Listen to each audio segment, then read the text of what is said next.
Alors j'ai vu hier un très bon film de Ferrara, Abel Ferrara, je crois que c'est son nom, euh, avec Christopher Walken, King of New York, le roi de New York.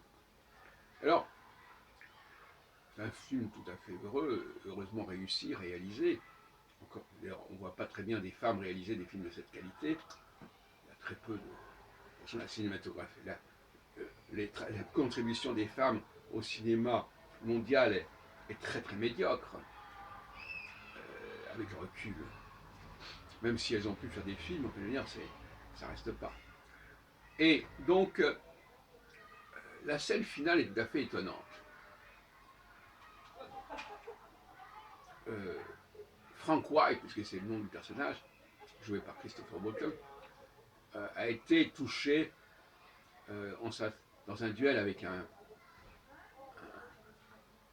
flic qui est mort d'ailleurs. Alors d'ailleurs, on le voit, au départ, les gens ne voient pas qu'il est touché, parce qu'il a son manteau, et moi j'ai tout de suite perçu qu'il avait été touché. On voit que quelques minutes plus tard, il marche, etc., et puis on voit qu'il est petit. Et alors,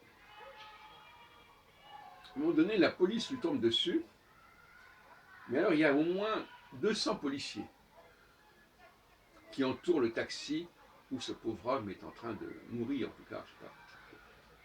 Et chacun de ces policiers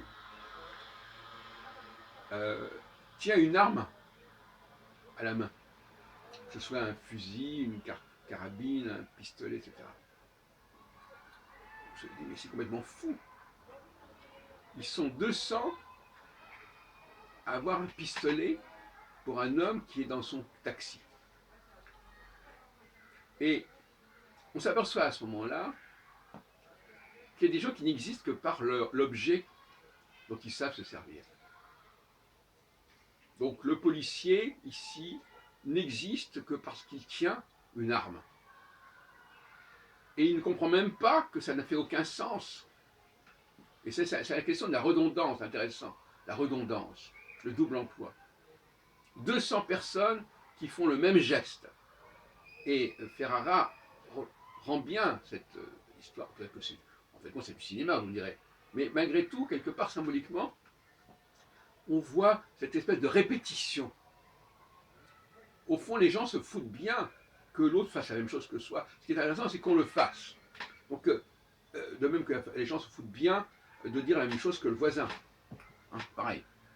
Faire la même chose que le voisin. L'important, c'est que moi, je le fais. Mais quand on regarde ça de loin, on se dit, mais bon, avec tous ces gens qui font exactement la même chose, à quoi ça sert de faire qu'il y ait 200 ou 300 ou 10 000 personnes qui fassent la même chose, qui disent la même chose. Et ça a été rendu de manière tout à fait extraordinaire. D'ailleurs, j'ai toujours dit qu'il y avait des gens qui n'existaient, et de plus en plus, que par l'objet qu'ils tiennent. Quelqu'un qui serait les mains nues, on dirait, mais qu'est-ce que c'est que ce type? Quelle est son activité? Parce que c'est l'objet, c'est l'outil qui détermine l'activité, la présence sociale. La personne qui vient comme ça, les mains nues, on ne sait pas ce qu'il a, on ne sait pas ce qu'il fait. Est-ce qu'il faut au moins qu'il ait un livre, il faut au moins qu'il ait un objet dans la main? Autrement, il n'existe pas socialement, en quelque sorte. Voilà ce qui me paraît assez amusant, c'est l'importance de l'objet pour nos humains. Euh, il faut qu'ils se définissent par l'objet qu'ils tiennent en main, ou par le discours qu'ils tiennent tout simplement.